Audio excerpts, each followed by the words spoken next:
There are growing numbers of people in the world today who sense that great change is coming, and more than this, they have begun to respond to messages from knowledge, the deeper intelligence within them telling them to do certain things, to make certain adjustments or changes in their life, and to take certain forms of action. Yet so many of these people have been unable to respond. They feel the warning of the message, or perhaps they see the signs, but they are not moved to act. They recognize the need. They recognize a possible danger. But they have not responded. They have not taken any action regarding it. This represents two problems. The first is that knowledge is not yet strong enough within the individual to move them. Knowledge is actually strong enough, but they do not have a strong enough connection to it to feel the urgency in the movement within themselves. It is like a distant voice, or a passing image, or a fleeting emotion, as if knowledge were communicating to them, but from far away, through a great, thick wall. Knowledge is powerful within them, but they are not yet able to respond to it. So this inability to respond, or this irresponsibility, you could say, is a fundamental problem. That is why in the study of steps to knowledge, there is a process of building a bridge from your thinking mind, from your intellect, which has been so formulated through social conditioning and past experience, to the deeper mind of knowledge that God has created, that is beyond the reach of social conditioning, that cannot be manipulated or altered by any worldly or otherworldly force. Building this bridge is very important because many people will see the signs, feel the signs within themselves, see the signs within the world, but they will not respond. They may shake their heads and say, "Oh, well, this is concerning." They may tell their friends, "Oh, I had a thought today that was worrying me," or "I see something happening in the world, and it could be very difficult." They are responding, but not at the level of action. These signs are arousing concern. They are arousing suspicion. They are alerting the individual, but the individual cannot yet really respond. So while these signs are being recognized, the person just continues doing what they always do, carrying on their daily life as if nothing has happened. Yes, there's a growing concern. Yes, they sense that great change and difficulty are approaching. Yes, they may be aware of certain specific areas where difficulties are already arising. But they are not responding in a way that will move their lives. Signs are not given to you just for your edification, just for your entertainment, just to arouse alarm or concern. They are given to instruct you and in many cases to move you to certain kinds of action. But you must feel these messages. They cannot be distant little images or fleeting emotions or passing thoughts. You must engage with them more powerfully in order to receive the instruction that they contain. The world itself will tell you what is coming if you know how to read it and to discern its signs and its messages. You do this without projecting any of your own thoughts or fantasies or fears. You just watch and you listen, and piece by piece, the picture comes together. But to have this clarity of mind, you must be watching without coming to conclusions, without trying to tie things together, without trying to make things simple and comprehensible. Instead, like building a puzzle, you allow the pieces to emerge and to fit together. This is called seeing. Most people do not see because they do not look with this emphasis. Impatient, they want conclusions. They want solutions. They want answers. They want to understand it right now. They want the picture to be evident right now, evident and comprehensible. They do not patiently wait and watch for the signs to tell them, allowing the picture to become clear, without their interference. This is called seeing. It is the same with hearing. You hear certain things, but instead of drawing conclusions or having these things reinforce your current assumptions and beliefs, you let them simply reside in your mind building. Let them instruct you instead of trying to use them to fortify your own ideas or position. All this requires humility, of course, and the willingness and the commitment to set aside assumptions, prejudices, preconceived ideas and so forth. To see and to hear truly, you must have this approach. But you must look earnestly, and you must listen earnestly. You must commit yourself to seeing and to hearing. It is not a casual pursuit you do once in a while. It is not something you do periodically, just to have a look and have a listen. It is what the animals do. They are always looking and listening, for there is danger, and they are equipped to respond to it, or they could not survive. For all of humanity now there is growing danger, and nature has equipped you to respond to it, and you need to respond to it in order to survive. Yet people are not looking and are not listening. They go about their affairs without looking over the horizon, without listening to the signs of the world.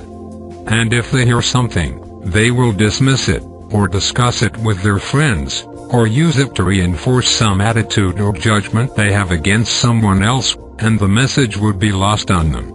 They will not be able to receive the instruction, which will give them an indication of something they must do. If people see and hear, but do not take action, then they have not really seen. They have not really heard. It has not passed beyond the intellect to reach deeper within them. They are not really responding, and so they are not really being responsible.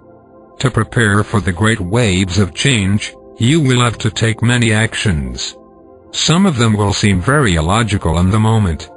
You will not be able to justify them or explain them to others.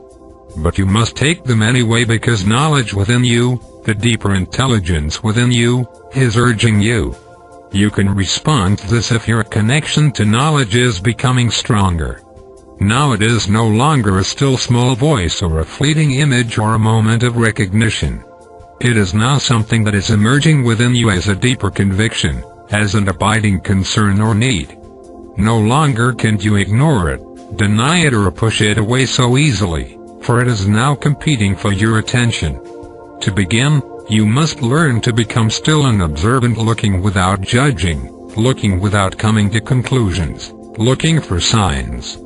The signs are not everywhere, but they are abundant enough that if you are observant and give yourself to being observant as you pass through your day, then you will begin to see things, and they will stand out from everything else. They will stand out. They will impress you more than just the usual kinds of fascinating things or disturbing things you may hear about or read about. They will impress you at a deeper level. Pay attention. Write them down. Keep a record of them with a date and a time and a place so you can begin to bring the pieces of the puzzle together. You should be looking more and thinking less, listening more and speaking less, observing others without condemnation or judgment, setting aside your habits of judgment and evaluation in order to listen. Remember, the birds in the air and the animals in the field are always listening and watching. They must pay attention. Humanity, which for so long has been involved in its great indulgences, its great conflicts, its great obsessions and addictions, must now listen and look and pay attention without trying to falsely fortify itself and without trying to cast gloom and fear over everything. Now it is time to listen, to pay attention. It is a strange thing that the creature who is the most intelligent in the world, the human being, is functioning and acting in the least intelligent way. Therefore, God must give a great warning. And the warning must be given with compassion, but with clarity and strength, because people are in the habit of not looking, and not listening, and not paying attention. They do not know how to discern the signs of the world or the signs from knowledge within themselves. And they are not close enough to knowledge within themselves to feel the movement of knowledge within them, knowledge moving them to do something, to take action or to alter their activities in some specific way. People think that to prepare for difficulties, you just fortify yourself from the outside. You stock up your house with food, or you just try to take a more defensive position. Or in extreme cases, you act as if you were on the verge of war, and you remove yourself to some distant location far away in the country. You arm yourself, and you look at everything fearfully.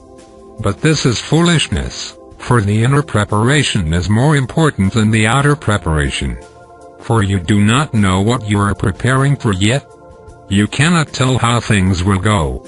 And because you are ultimately here to serve humanity rather than to run away from humanity, you are really not engaging with the truth about your life if you simply try to build security for yourself.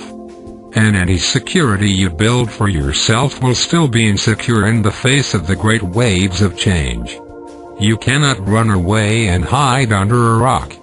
You are going to need others to help you. You are going to need to share your talents and your skills. You are going to need the talents and skills of others. You are going to need meaningful relationships, or you will not make it. Running away to some remote location is extremely foolish and extremely dangerous. That is why the inner preparation is essential. If you do not know how to read the signs of the world, you will not know what to do in changing circumstances.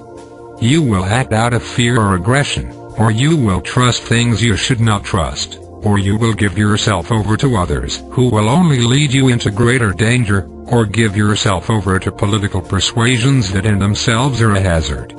If you cannot see and cannot know, you will not know what to do, and you will follow others who claim they know what to do, but who in most cases will lead you into greater danger.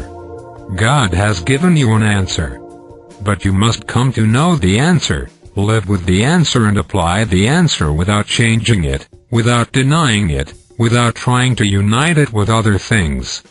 You must live with it in humility and patience, but with commitment and perseverance as well.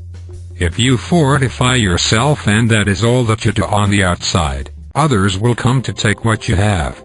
If you merely stockpile food and other necessities and that is all that you do, then others will come to take what you have. There is nowhere to run and hide, you see. And when you finally come to realize this, you will recognize you do not have an answer, and perhaps then and only then you will turn to knowledge. You will pray to God for guidance. You will pray to God for assistance. You will pray to God for deliverance. And perhaps you will have an open mind and realize that without real inner certainty, the certainty that knowledge can provide, you have no advantages. You have no security. You have no clarity and no certain direction.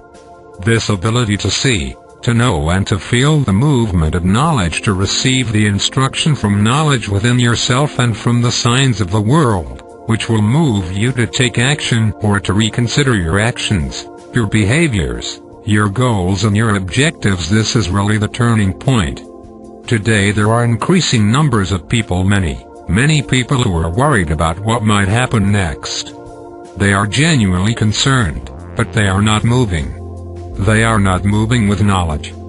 They are not preparing for the great waves of change. They are just concerned.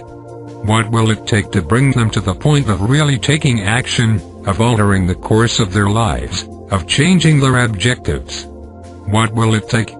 If they can receive the instruction from knowledge and respond at that level, they will be able to prepare in advance for the great waves of change. They will have time to prepare and to make the sometimes difficult changes and adjustments that will be required to reposition themselves to gain a stronger position, to remove themselves from harm's way, to reduce their vulnerability and thus increase the possibility that they might be of service to others. But if they wait for the need for change to be overwhelming, it will be too late. Then everyone will panic. Like a herd of beasts in the fields, they will panic. They will run any which way. They will not act with any certainty or any reason. Their actions will be desperate. If you wait until the evidence is overwhelming, it will be too late for you to make any wise preparations. Then your position will be untenable. Then you will be in a position of extreme powerlessness and vulnerability,